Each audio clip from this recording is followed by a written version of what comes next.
xaqiiqdii in sarcaadka waa mid aad u la yaab badan mana ahan mid hadda dunida kusoo kordhay oo waa mid hore u jira laakiin waxaa laga yaabaa dad fara badan oo hadda fiidoogan daawanayo inaysan aqoonin sirta ka dambeysa insha Allah tacaala wax yar ayaan isdul taagi doonaa sirta ka dambeysa muuqaalkan saaxiibayaal maanta waxaan idiin hayaa sida aad $100 aad ku samaysan karto subax kasta gacantaada ugu samaysan karto dabeedna jeebka u gashan karto suuqana ula aadi karto intan yar isku rakiban ayaad samaysanaysaa dabeedna warqadaas cad ayaa halka gelinaysaa okay $100 wax ka dhinaca kale ka soo baxay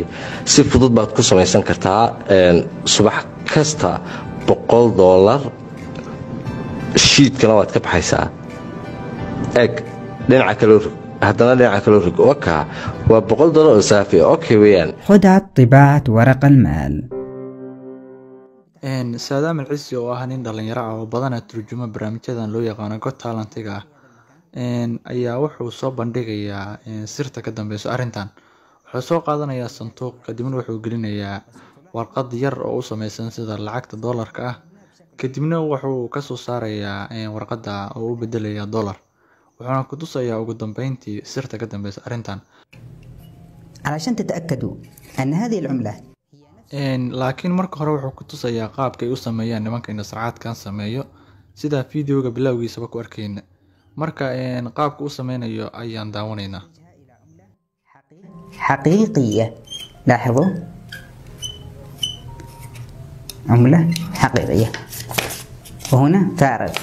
ومش كذا وبس أستطيع أن أجعل هذه الآلة تحول لل500 ريال هذه إلى 1000 sidoo kale 50 ريال ayaa wuxuu u bedelayaa 1 ريال asigoo isticmaalayo isla aaladii plan daawano وستلاحظوا أن ال500 تتحول إلى 1000 ريال لاحظوا اوكي نخرجها الى 1000 حقيقي 1000 ريال وهذه فاضية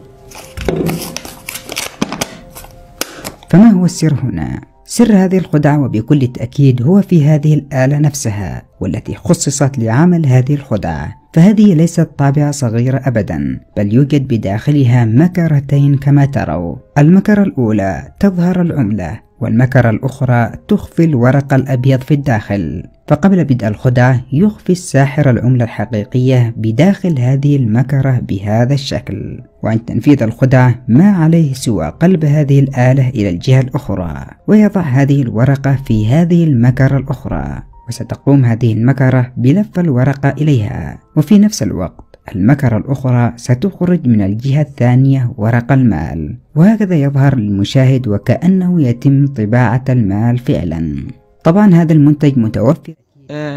sirta ka dambeysa arrintan waxa weeyaan sida uu sheegay saadaam aaladan ayaa waxay u samaysan tahay laba duleel ama laba dhinac ay u samaysan tahay laba waxyaabood kaamirada ayaa laga qarinayaa kadibna waxa la sameynayaa mid kamid ah ayaa waxa lagu soo duuduubayaa warqadda saxda ah ee dollarka ah markii warqadda lagu soo duuduubo waxa la sameynayaa dhanka kale ayaa loo gudinayaa midka kale ayaa andara waxa lagu duubayaa warqadda cadaanka ah oo dollarka oo la soo qaaday waxaana la soo saarayaa dollarkii hore loogu duubo marka waxa weeyaan markii midaan wax lagu soo duubay oo dollarka saxda lagu soo duubay oo dhanka kale loo gudiyo meesha faaruqa soo noqonayso oo dhanka kale ah waxay duubaysaa warqadda cadaanka oo la geliyo waxaana la soo saarayaa tii hore loo duubo oo dollarka ahayd marka sidaas weeyaan hadii dollar la sameeyay ka cid walba sameeyay lahayd marka aad baa inay salaamaya asxaabta xiskaal hadii aad beedka follow dheh hadii Allah ka saaran Allah ka saaro wassalaamu calaykum